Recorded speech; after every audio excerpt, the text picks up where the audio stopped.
Paghahalu-haluin ang parsley, olive oil, at iba pang spices.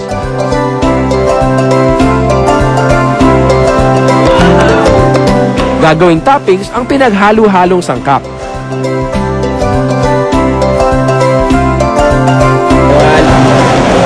Tigit na ako ng kurasa.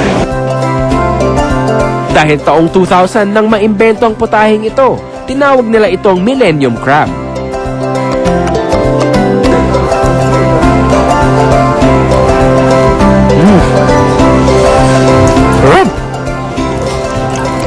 Mas malambot nga siya kesa sa alam nating alimango, no? Pero napakasarap. At mas matamis ng konti yung kanyang karne. Pero ang tama dito kasi hindi dapat nagtitinidor at kutsilyo eh. Dapat kinakamay ang alimango.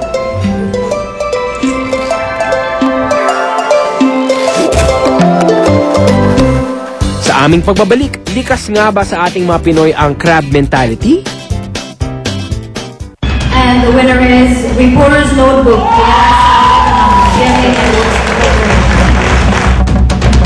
This video represents inspiration for all of us. Thank you. Mabuhay ang Pilipinas, mabuhay ang lahat ng Pilipino.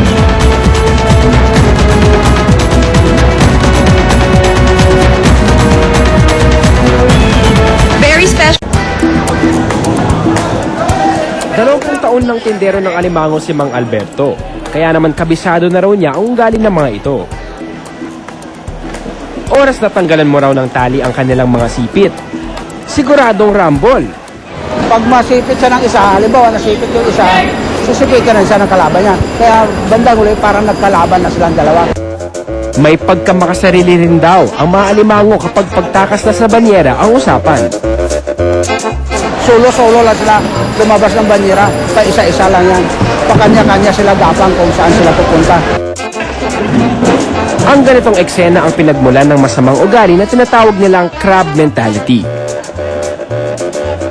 Ang crab mentality o ang paghatak ng kapwa sa ibaba para umangat ay likas daw sa ating mga Pinoy. Ang idea ng crab mentality, ang pinaka-word ng crab mentality, ay galing sa pag-obserba natin sa mga crab, Filipino crab daw, ay hindi mo na daw kailangan takpan ang lalagyan dahil hindi makakatakas, maghahatakan.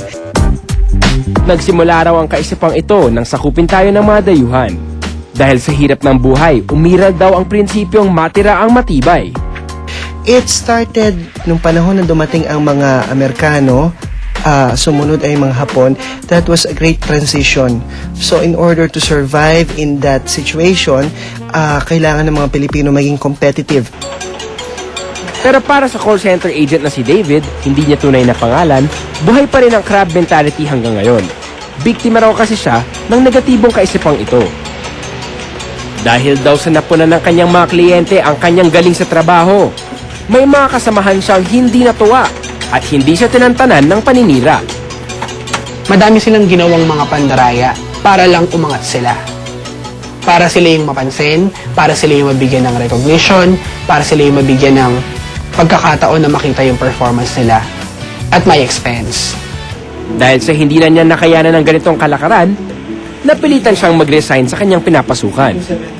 Ayun, naisip ko na mag-resign kasi nga ang hirap na ikaw wala kang ginagawa, hindi ka lumalaban ka ng patas, hindi mo hinahayaang umangat ka at the expense of others, pero sila naman tuloy ang paggawa nila ng mga bagay na ikasasakit mo. Para malaman ang mga dahilan kung bakit umiiral pa rin ang crab mentality sa kasalukuyan, 7 mga estudyante ang aming inibitahang sumali sa isang team building activity. Role-playing ang magiging sistema ng aktibidad na ito. Iba't ibang propesyon ang kailangan nilang i-internalize. In character dapat ang lahat hanggang matapos ang team building game. Congressman, priest, boxer. School teacher, old lady, Janitor. composer. Sa pagkakataong ito, isang sitwasyon ang ibinigay sa kanila. Nakasakay kayo sa isang cruise ship, isang magandang barko. Kaso, nagkaroon ng aksidente. Lumubog yung barko. Nakakuha kayo ng isang salbabida. Ang problema ngayon, itong salbabida ay unting-unting nagde-deflate. Lumalambot. Pag pito kayo, siguradong ito ay lulubog at kayo lahat ay mamamatay. Dahil dalawa ang kailangang i-vote out, kanya-kanya ng bidahan kung bakit sila ang dapat makaligtas. At ang Ako hindi ako pwedeng mamatay. Sikat ako eh. Kampiyon ako dati. Maraming maghahanap sa akin pag ako namatay. Ako, hindi lang ako yung gustong wag akong mamatay. Maraming charity. Kasi ako tumutulong sa kanila. Tumulong pa sa... Pero meron din namang hindi naging makasarili. Bilang isang pari, kailangan kong bumitaw dito. Naniniwala ako sa himala. Kaya, bibitaw ako. Pero nang dumating na sa puntong kailangan ng pagbotohan kung sino ang hindi dapat mabuhay, Yung boxer at saka si congressman. Yung boxer kasi, ang angas niya, hindi siya magandang impluwensya sa aming mga kabataan. Tapos si congressman, kung talagang nakakatulong siya sa aming mga mamamayan, bakit yung pamilya namin mahirap pa rin? To strengthen their case, ika nga ba, parang tinitira nila yung isang participant. matapos makaboto ang lahat, ang congressman at ang boxer ang nai-vote out. Given yung mga circumstances nung oras na yon, parang yun yung tamang gawin. Kasi pag hindi nila ginawa, syempre mamamatay sila lahat. Ipinakikita raw nito na ang pagkakaroon ng crab mentality ay dahil na rin sa mga sitwasyong nagigipit ang mga Pilipino.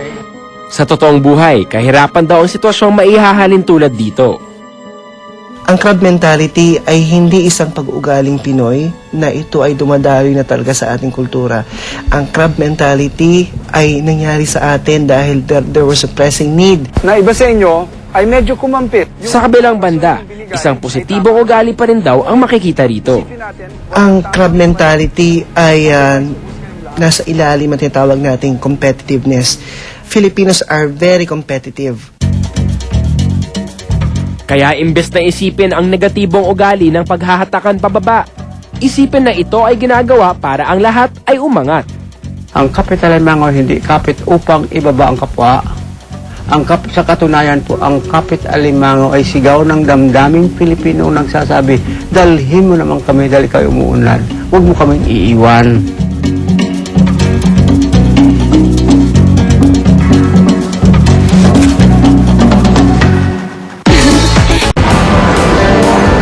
Naku, ang sarap! Naku, Joaquin, alam mo, paborito ko talaga tong seafood, lalo na tong hipon. Oo nga naman, paborito nga rin ito kahit ng mga taga-ibang bansa. Sabi kasi nila, iba daw yung lasa ng seafoods dito sa Pilipinas. At dahil sa galing at likas nating mga Pinoy sa pagluluto, tingnan mo naman, iba't ibang katakam-takam na putahe ang ating naimbento. Ako, napakasarap talaga nito. Magandang gabi, ako po si Joaquin Valdez na nag-aatid sa inyo ng mga kwentong atin. At ako naman si Miriam Giambao, kasama niya sa pagtuklas sa mga bagay sa ating lahi na tunay na may pagmamalaki mong 100% Pinoy. Kain. Kain tayo?